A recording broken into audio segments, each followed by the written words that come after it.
Croeso Gŵyl Haf. Welcome to Gŵyl Haf.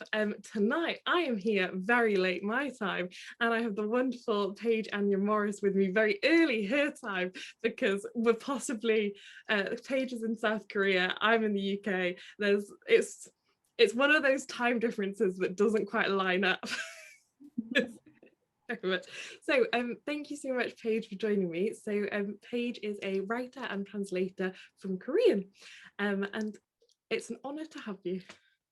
Thank you. It's an honor to be talking with you. I'm really excited.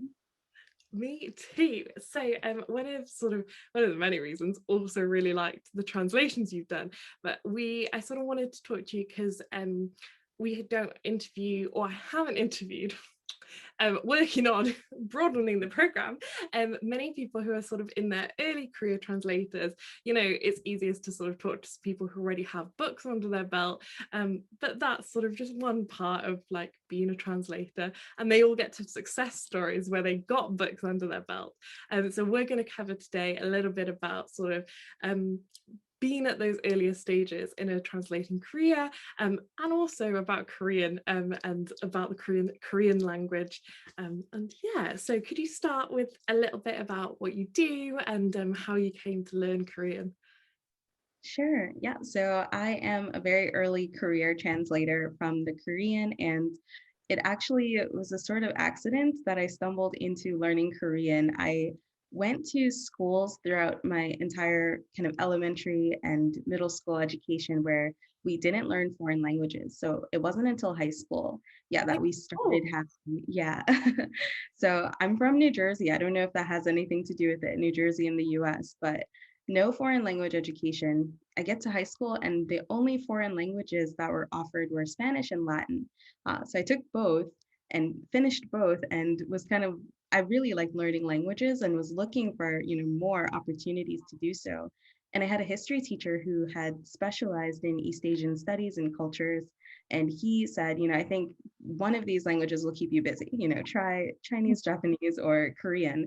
And I took a look, and I think definitely all of them seemed really daunting at the time, but Korean seemed the most accessible because I'd also heard about the alphabet being pretty easy to learn, pretty easy to pick up and kind of get your foot in the door with the language through that. So I tried that out. I taught myself the alphabet using the internet. This is like very like the dawn of the YouTube era, I think, when I was doing this. So lots of resources were out there, and I just started picking it up, and then happened to go to college where there were Korean classes, and I took those and really just kind of fell in love with learning the language. It was just so unlike learning Spanish or learning Latin or just even working in English. It was pretty much the complete opposite in almost every way. So it was really fun and definitely kept me busy, and still keeps me busy to this day, just learning it and figuring it out.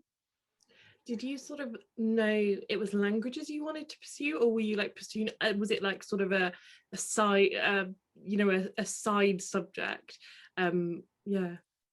Yeah, I didn't know. I think I wanted to be someone who was good at learning a lot of languages, just because when I was learning Spanish, a lot of the way we were taught was through reading and watching. So getting to watch like telenovelas and getting to read some of my kind of favorite books from Latin America in the original Spanish, or trying to read them, I think showed me, I don't know, just a different way of like using that muscle of just words, just all of my kind of love for literature and words, being able to do that in a different language was a really fun space to work in. So I didn't think I was especially good at picking up languages, but I just enjoyed the process a lot. So it just so happened that, I was able to take more Korean classes and then find other ways to keep studying. And I think that, it was something that I was really driven to do more as a hobby, but it's led to a lot of great opportunities. Like obviously, like being able to translate now is a really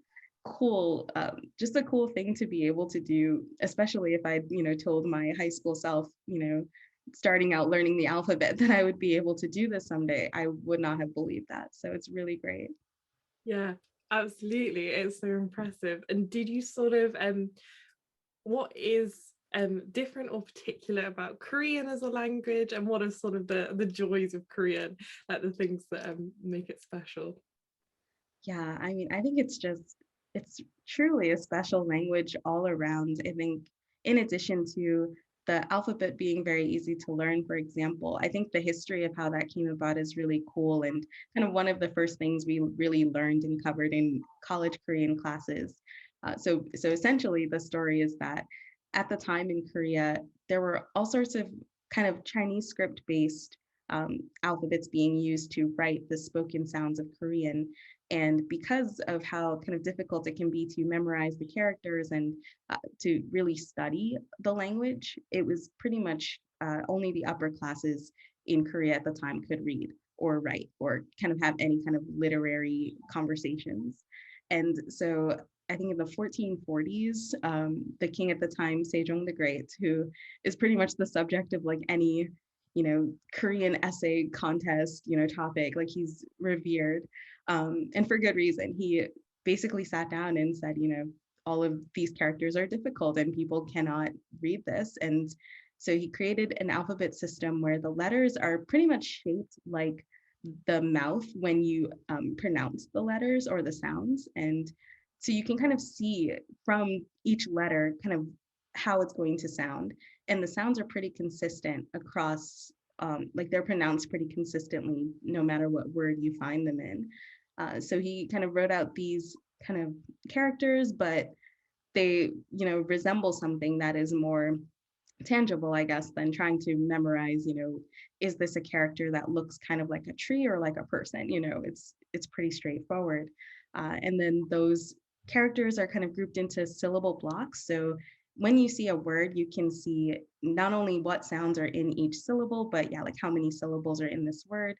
And okay, I know how to pronounce this now, which is half the battle pretty much. So it's, yeah. And I think there's like a saying that's like, a wise man can learn the alphabet in a morning, and even a fool can learn it in a few days. And I think that's definitely true. I think I was probably somewhere in the middle of that spectrum. It took me maybe like a couple hours to learn the alphabet, but once you did, you're kind of already in the door. You can suddenly read all of the things in the language, even if you don't know what they mean. So I think that's just a really cool and really accessible point to learning a language and getting to be able to read so early on in the process. Definitely motivated me to keep studying. And then I think working with Korean now, it's just all of the quirks of it are that it's pretty much the exact opposite of anything my English speaking brain wants to do at any moment. It's sort of descriptions kind of snowball in Korean and pile on. So maybe it's like a very kind of front-loaded language, I think, where the start of a sentence has all these details and you don't really know where the sentence is going until the very last word, which is usually the verb. Or you don't know, which of these nouns in this sentence are all of these different clauses and snatches of description describing until you sit down and really have to kind of take apart the sentence. It's like a lot of deconstruction work, I feel, when I'm reading and when I'm translating it, which, yeah, it's pretty much backward. It's like working in reverse when you work from, the English speaking world into Korean. That is, wow, those are both such good points. I think the first one about the alphabet, I actually didn't know that. Like, I knew that sort of people said Korean is like the best writing, or the like, I think like I've heard linguists say, Korean writing is the best, and like it's sort of pretty universally agreed on. Is that kind of right, to be the best writing system in the world? I mean, I'm personally biased. I think I would say it's a really, really good writing system. I could not find a match so far. Mm. And then that's so interesting. Is there any examples of things you translated that sort of like where the feel and the front loading of adjectives or something in Korean, it turned out quite different in English? Sorry, I've put you on the spot there. I don't know. No, not at all. I feel like it's interesting because I tend to translate just two kind of extremes where it's either like very much kind of realist, like contemporary fiction, the sort of thing, like a story that I would hear from people my age, something that would happen in today's world. Or I translate like very speculative, strange, experimental things.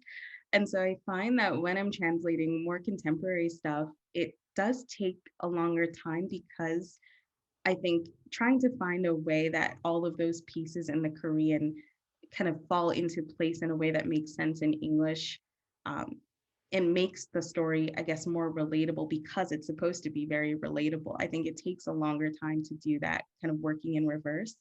While I have a little bit more fun with the placement of things, I think in more experimental stuff. So I think the first story that I actually published in translation was a very experimental story.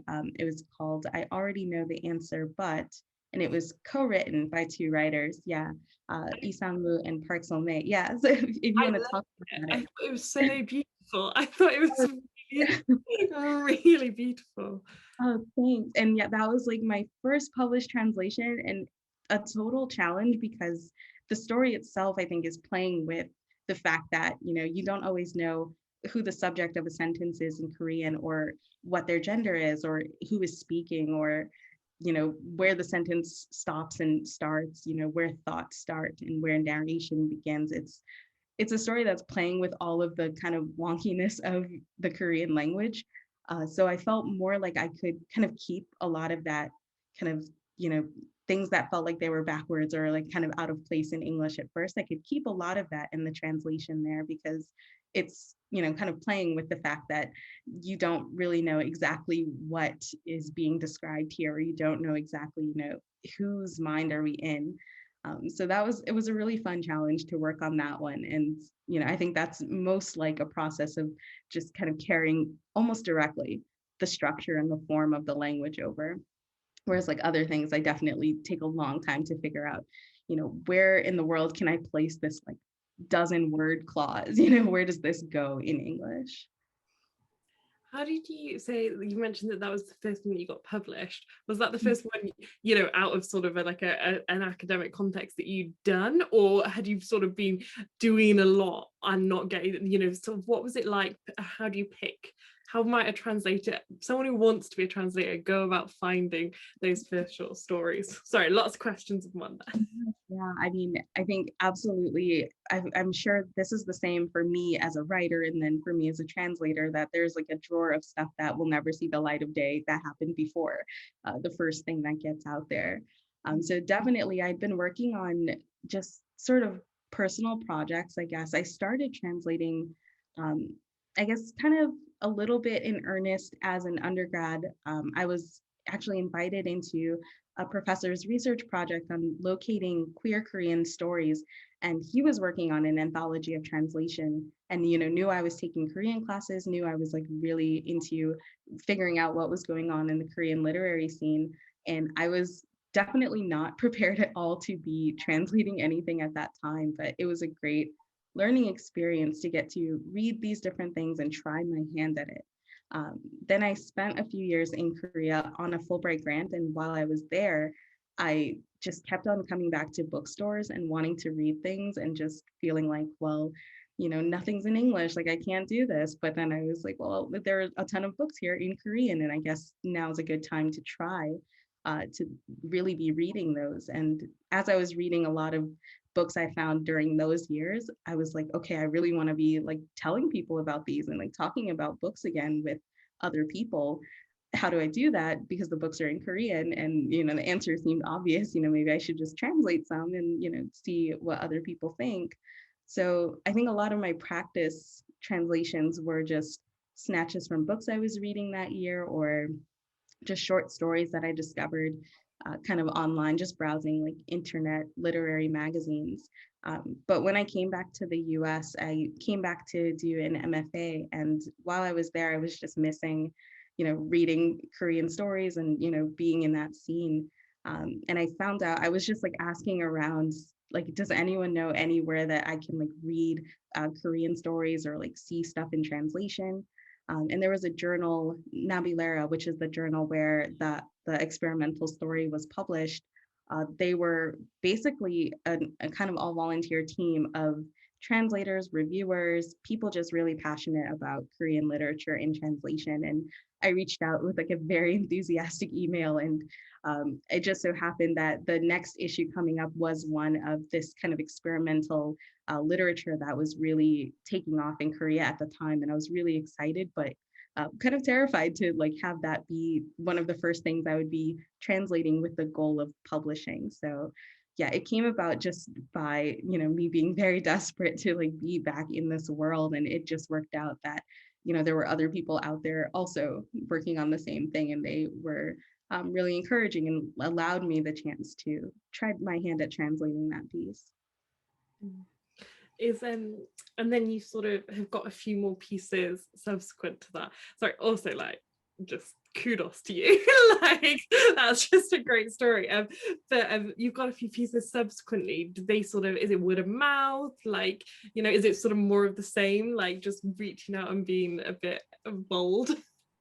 Yeah, it's a lot of that, which is very much not my nature. I'm, very withdrawn. I like to just do my bookish things quietly, but a lot of the other opportunities did come about just by networking or, having connections, or just, people really being willing to take a chance on me or vouch for me, which was really just fundamental. So I think the stories that are coming out and have come out since then, I think maybe my most recent one that just came out was a short story called Happy Together, by a young Korean writer, So Jang-won. And that actually was an opportunity that came to me because a friend of mine who also translates was too busy to take on a project, and said, I know a good translator that you guys can talk to. And, she directed those people to me, which turned out to be really wonderful because I loved the story. I love the writer, and I was really excited to do that. Another story that's coming out soon, I believe coming out maybe next month in the Georgia Review. It's a story by a young writer named Kim Se-hee, and I was actually working on some of her stories and her novel just out of an interest in some of her themes. So she explores a lot about, like contemporary women's lives in Korea. Some elements of like queer themes also come through. So I was just working on those as a kind of passion project, and I mentioned it offhand. I was attending a Literary Translators Association conference last year, and then, an editor was like, "Oh, that sounds really cool. Like, send that to me." And I sent it, and was like, "Oh, obviously this editor has hundreds of emails to go through," but he reached back out and he said, "This is great. Like, let's move forward with that." And that sort of just came about just because I was in the right place at the right time. So it's a lot of luck. It's a lot of other people being willing to kind of share some of their luck with you as well. But yeah, all of those opportunities, I think I definitely have, at least one person I can thank for helping me to make that connection. And that's really how a lot of them have come about.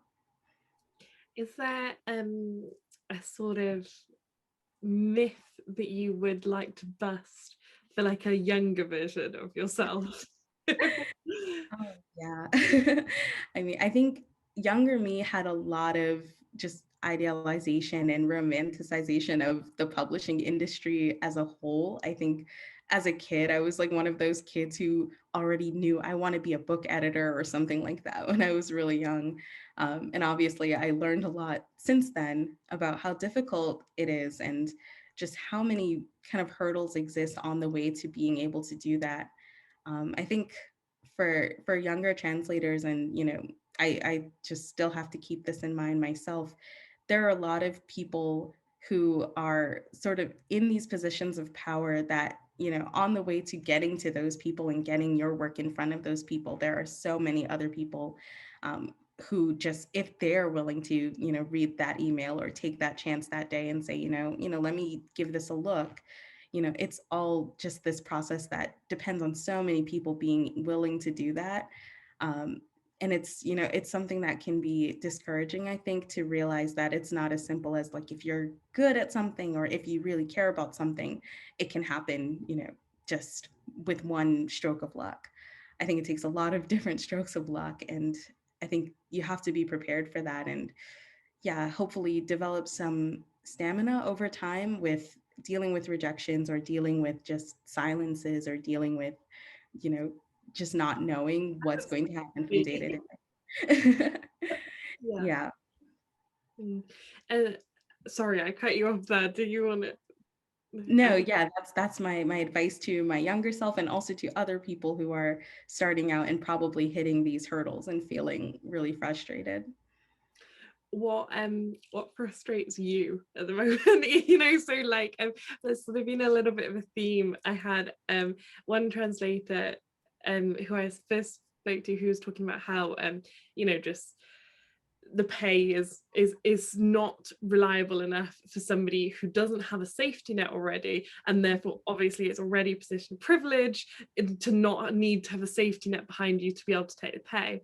And then Mhm. another translator who sort of complicated that narrative, and was like, yes, and actually it's also the fact that the pay would be better if somebody could guarantee work for 12 months of the year, but actually there's not enough books being commissioned, especially by the big five publishers, and so a translator can't have 12 months work a year. So that's like, if they could have that, then most would be a little bit better off. And I was wondering what your perspective is on sort of that debate. Yeah, I mean, I think it's really difficult because everyone who's coming into translation obviously is coming from different means and different, abilities to be able to do it. It's definitely work that I think you do need a certain element of privilege or, sometimes what I call luck, but a lot of it is privilege to be able to do this because the pay is not great, it's not consistent. I personally work full time. I've always worked full time, like my whole life, and have never been able to imagine, being able to write or translate full time, just because it's not consistent work. And I think in addition to that, it tends to be a field I found where once publishers are familiar with a person, a translator or an author or both, I think, they've kind of solidified a spot or so to speak, but there's this perceived scarcity where we can only have so many books in translation, or we can only have so many translators who, we can contact for these projects. And so if you kind of miss the boat, so to speak, on being one of the people who gets to be chosen for those kinds of things, you're spending a lot of the time that you could be spending translating or doing work. You're spending a lot of that time just trying to prove yourself or trying to get someone to take a chance on you or pay attention to you and your work. I think translating from Korean it's interesting because now Korean has become maybe a more, it's more in the public eye, I guess, the language and the place. But definitely when I was, learning it and starting to translate in undergrad, I couldn't have imagined that, this many people these days would be as willing to read something from that part of the world, just because that wasn't what I was seeing in translation or in books at the time. So I think the trends can change, but to have, your whole career kind of rely on the whims of what editors are looking for or what they think readers are looking for, it can be really just, it feels very precarious, like all of the time. So even now, I don't really know, can I say with confidence, like going forward, I'm going to be translating literature for like however many years. I mean, I'm very early in my career, and so far it's been so much about just the people who are already kind of at that table being, willing to connect me to these opportunities or being willing to vouch for me. So it's difficult, yeah, and I can definitely understand frustrations with just you don't know, like from day to day, you just don't know what your career is going to look like in the next few months, let alone next few years. How is it like, I mean, fair if you don't want to like talk about what your day job is, but how is it balancing the two, and sort of writing as well, which we'll come on to. It's a bit of a disaster. Or no, it's good. So by day, I've done a lot of different work, but usually it boils down to work in editing or work in teaching. So right now I'm a teacher and I work at a university here in Korea. So it's a better schedule for me when I'm teaching because, once my teaching is done and my lesson planning is done, it's more easy for me to kind of carve out time that I would say, this is definitely my translation 3 hours, and this is my like writing 1 hour. And I try to divide my time in that way. But I think that all of those jobs are very demanding in different ways. So I find that I can't, if I'm translating something, if I'm really like deep into a translation project, I'm not writing as much as I would like to be. Or if I'm writing, the translation has taken a backseat. And all the time, I just want to be, doing a good job for my students who I teach. So all of the time, like a lot of my energy goes first to that.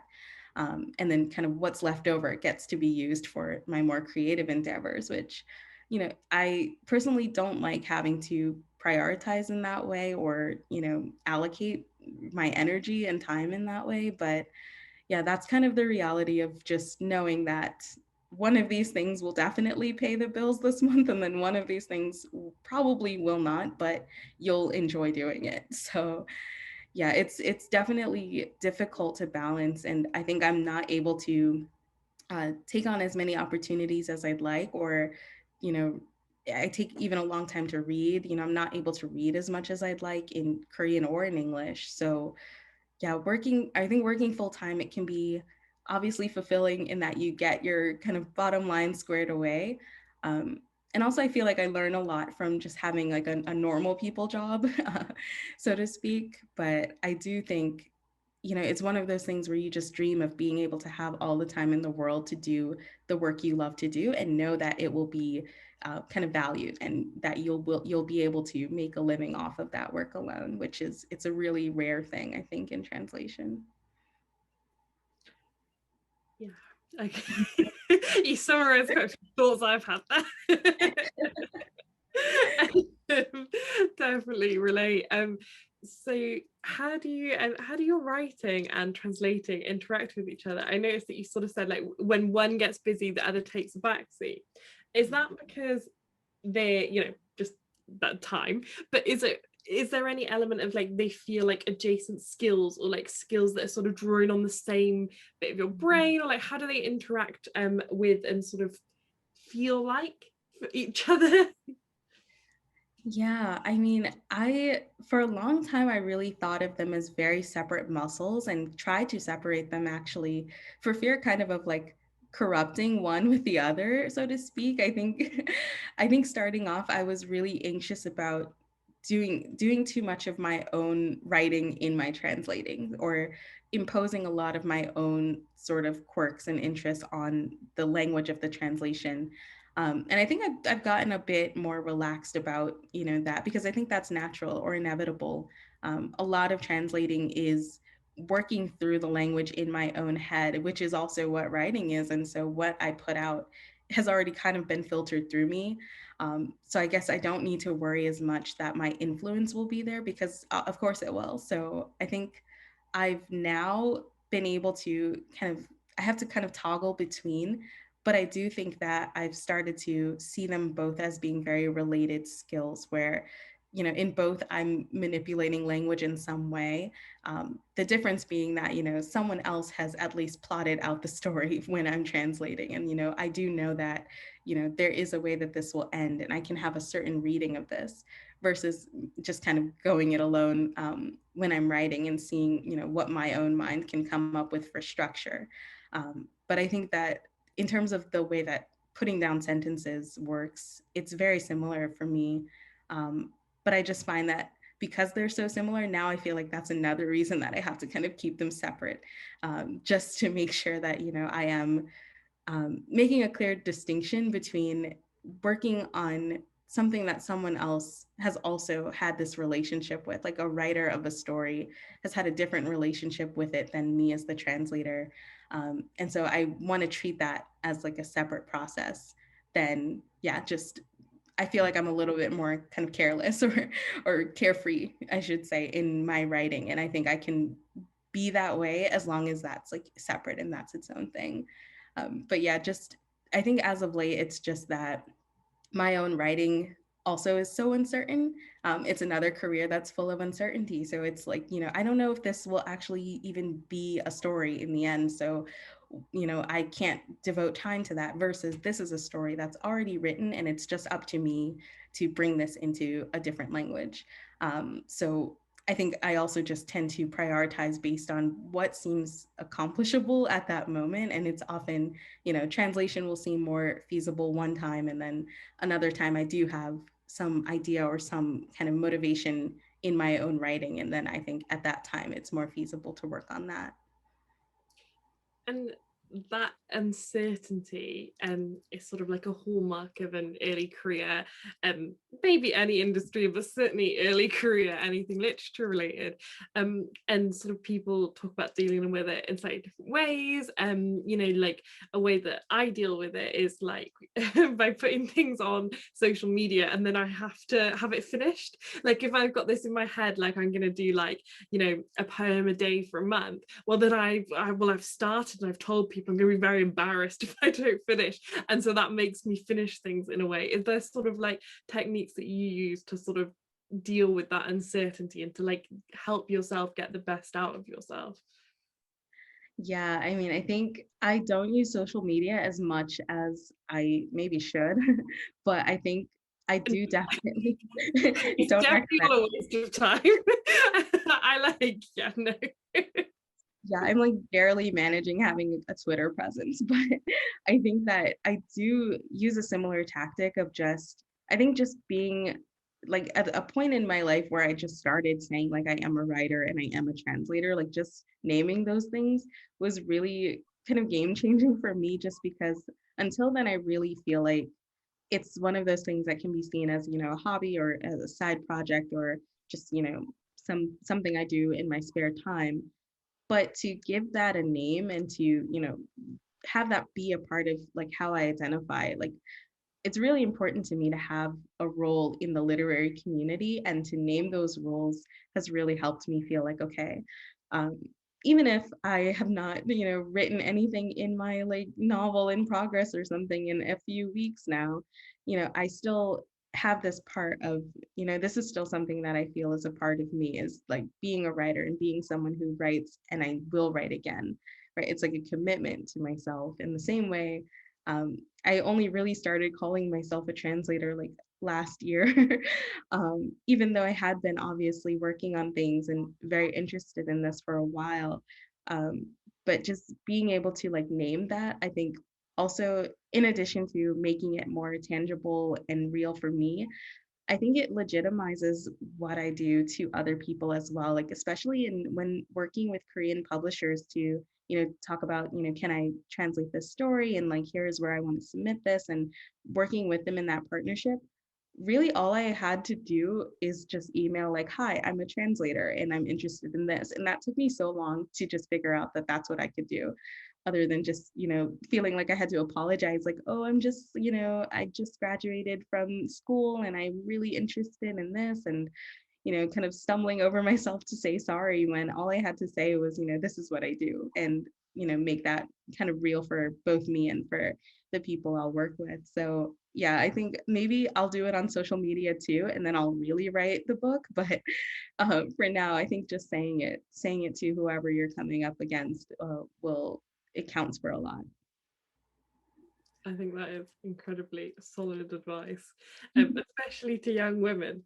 I think, you know, the white cis man is not going to have those troubles. Um, um, so you've picked a little bit about liking Korean literature and talked a little bit about how it's sort of changed, even sort of throughout whilst you've been studying it, and sort of, you know, some hallmarks of the UK literary scene has been like the vegetarian, and that's sort of been you know, a bit of a game changer there. And I was wondering if you wanted to speak a little bit about some Korean books you've enjoyed, and what that experimental literary scene is a little bit like, and sort of is that still sort of a hallmark, or have things changed a little bit as well?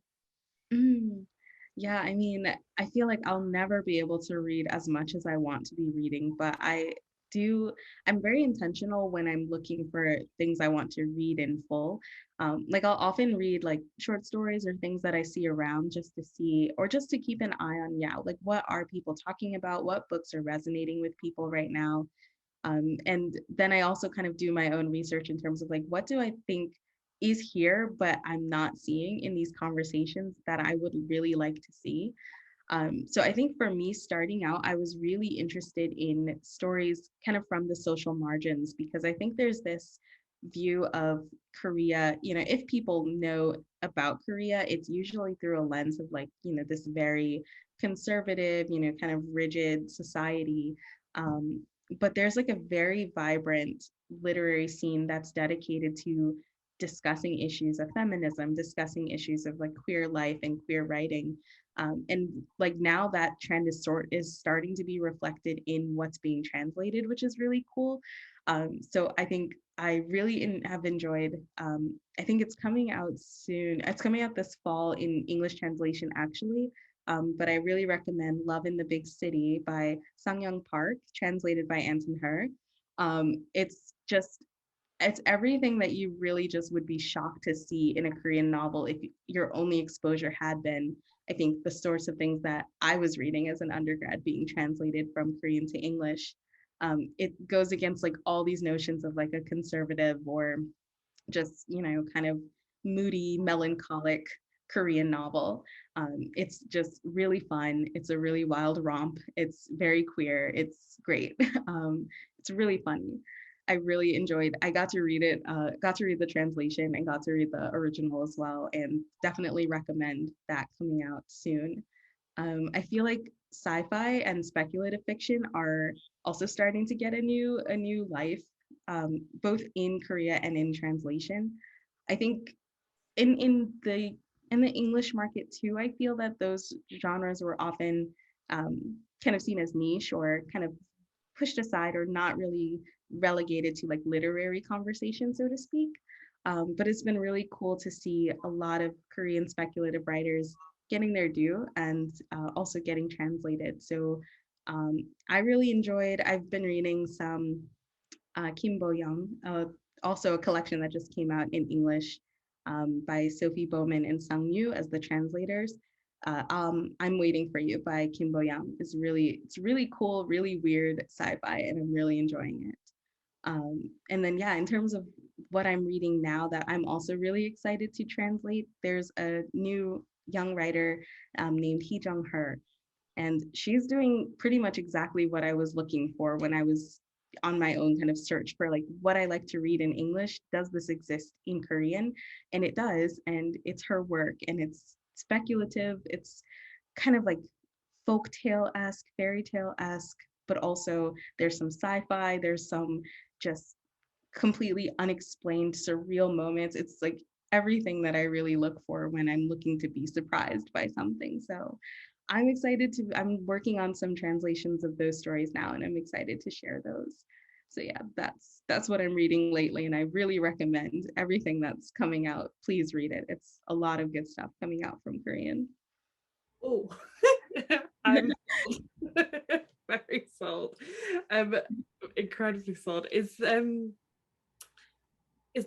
is this a difference? And sort of British sci-fi fantasy has I've always been really interested. I feel like all the um white male pale stale stuff goes in the sci-fi fantasy section, and all the really good stuff goes in the YA section. And actually that the YA section in the UK is where all the great work is happening and is leading the way. Is there sort of I know that lots of other countries don't have sort of different ways in which they break up the market, and so like don't necessarily have like YA as a concept. What sort of how does that work in Korean and publishing?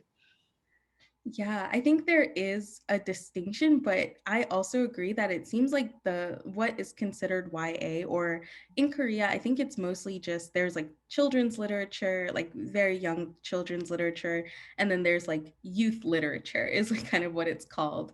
And it seems to be maybe a cousin to what, the UK or the US market would call YA, but I feel like in the US, I've seen obviously a lot of kind of debate around the term YA and its connotations. Whereas I think in the Korean scene, it seems like YA is respected, or like the what is called YA is really respected, because most of the kind of groundbreaking work is first being done in that genre, it seems. Like I feel like some of the first kind of books that play with, fantasy bleeding into the real, were these, books that were housed under the youth fiction section. Or there was also recently an anthology of queer romance stories, and it was in the youth fiction section, and that sort of thing. you know I can't even imagine like when we would get to a point, or we have had a point, where those kind of anthologies are coming out in adult literary. But the fact that this also at the same time, or even sooner, was existing within the youth section was so exciting to see. And I think obviously, if you're looking at any country's kind of literary scene, you really have to look to what the youth are reading, like what is being written for them that they're resonating with. Because yeah, that's usually where the most groundbreaking stuff is happening. I agree too. Completely. So you, in addition to everything else that you do, are involved with a project, or co-founded a project called Disorientated. And I wondered if you wanted, I just had to check that it wasn't disorientation at a moment, like disorientation, disorientation. I wondered if you could talk a little bit about that, and what sort of the purpose is and what work you do there. Yeah, sure. So this also kind of came out of my Fulbright years when I was in Korea. In the cohort of Fulbrighters, they were all Americans, sort of placed in these different cities and towns in Korea. And you could, I think, stay with the program for up to 3 years. I was there for 2.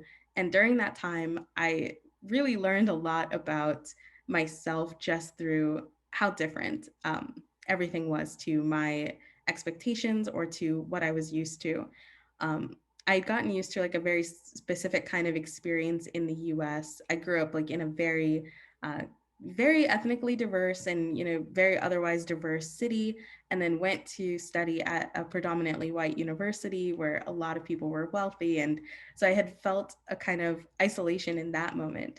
But I felt like I learned a lot more about isolation just being in Korea, kind of placed in this homestay family situation in this new country where I was still a learner of the language. And also now I'm, obviously carrying a lot of, racial baggage and gendered baggage and all kind of baggage with me from the US that reads so differently in Korean context. So I think during that year, I was just at a loss, or yeah, just feeling very disoriented at all times about, who am I now that, my appearance doesn't mean this anymore, right? It means this, all of a sudden, I don't feel under threat for being, necessarily like Black or queer or a woman, but I also feel kind of still otherized for those things, but in a different way now. And I was looking for, ways to talk about that or to explain that. And I was having a lot of conversations with other Fulbrighters at the time, especially those of us who were of color and those of us who were queer. And I think through those conversations, I resonated with a lot of what people were saying. And we all kind of thought, we need a space where we can talk about these things and document a lot of this that we're feeling and that's happening. So my co-founder, Eugene Lee, he's a Korean American, and we had like a ton of conversations just about, yeah, like thinking about identity all of a sudden, but not being able to like speak on it in the same way that we've been used to.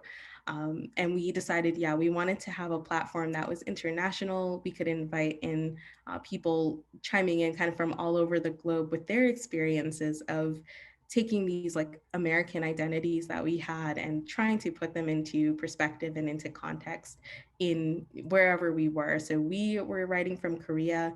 We had people who were writing in from India, China, from Nepal, from the Philippines, from all over. And so, yeah, we just wanted to be in conversation with people again, and that was kind of our way to do it. So currently, I am no longer like directly involved with the goings on of Disoriented's team. But Eugene is also not directly involved, but we are both still like very much engaged in that work and still in conversation with the people who are working on it now. So I think that following the COVID years, um, there's going to be more of a focus on getting the platform back up and running and getting those conversations going again, especially, yeah, in light of everything that's happened. To see how people have been impacted around the world, I think is going to be really crucial. So yeah, I'm really grateful for the interest in that space, and I really encourage people to check it out. it would be great to see more people getting involved in that conversation too. Absolutely. So what would be sort of your next goals, as it were, like not not you know, and what sort of like what work have you got sort of lined up coming up in the future, and like where would you like, what sort of places do you want to get to? You know, does it look like a novel? Does it look like your own novel? Does it look like a translated novel? What are your hopes for the future? Yeah, I mean, just everything. I just always want to be learning this language, reading stuff in this language, and hopefully, yeah, I want to be able to work on stories from this language for a long, long time. I think next up, most immediately, I mentioned in the summer issue of the Georgia Review, there is the short story by Kim Se-hee that's coming out then.